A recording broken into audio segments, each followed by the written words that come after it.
नमस्कार, आप देख रहे हैं आपकी आवाज और आपके साथ मैं हूं कीर्ति दीक्षित। एमपी के विधानसभा चुनाव में पीएम मोदी का जादू ऐसा चला कि बीजेपी ने कांग्रेस को बेदम कर दिया। कांग्रेस को ऐसी उम्मीद नहीं थी कि उसका इतना बुरा हाल होगा। बीजेपी की महाजीत के पीछे कई फैक्टर रहे तो वहीं कांग्रेस की हार के पीछे भी कई कारण रहे। एमपी में मोदी की गारंटी तो पास हुई, लेकिन कांग्रेस खाली हाथ रह गई और उसे सत्ता नहीं मिली। बीजेपी की जीत और कांग्रेस की हार के पीछे क्या वजह रही, आज इसी मुद्दे पर चर्चा करेंगे, लेकिन उससे पहले रिपोर्ट देखिए।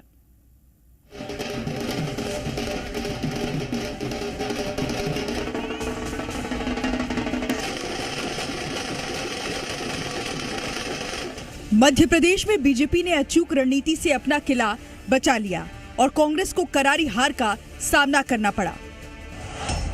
मध्य प्रदेश में जहां बीजेपी को 163 सीटें मिली तो वहीं कांग्रेस 66 सीटों पर सिमट गई और अन्य के खाते में 1 सीट आई। बीजेपी की इस बम्पर जीत का सेहरा पीएम मोदी के सिर बांधा जा रहा है, लेकिन पीएम मोदी के साथ कई ऐसे फैक्टर रहे जिन्होंने बीजेपी को जीत के अंजाम तक पहुंचाया। मोदी मैजिक, बिना सीएम चेहरे के चुनाव लड़ा, सामूहिक नेतृत्व में चुनाव, मोदी के मन में एमपी कैंपेन, चुनावी वादे और योजनाएं, लाडली बहना योजना, युवा और नए वोटर्स पर फोकस, समय से पहले प्रत्याशियों का ऐलान, बेहतर booth management.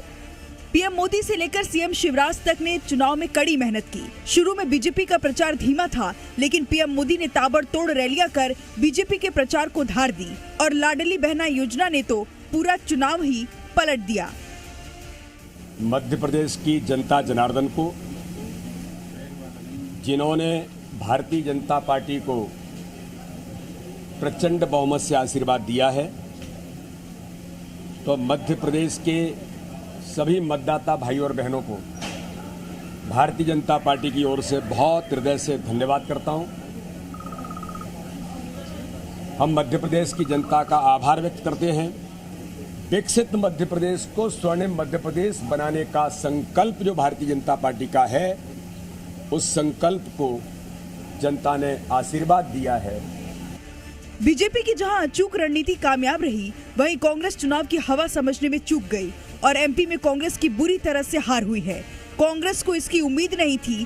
Congress anti incumbency के सहारे इस चुनाव को जीतना चाहती थी, लेकिन ऐसा हुआ नहीं। भ्रष्टाचार, महंगाई और बेरोजगारी जैसे मुद्दों को मतदाताओं ने नकार दिया।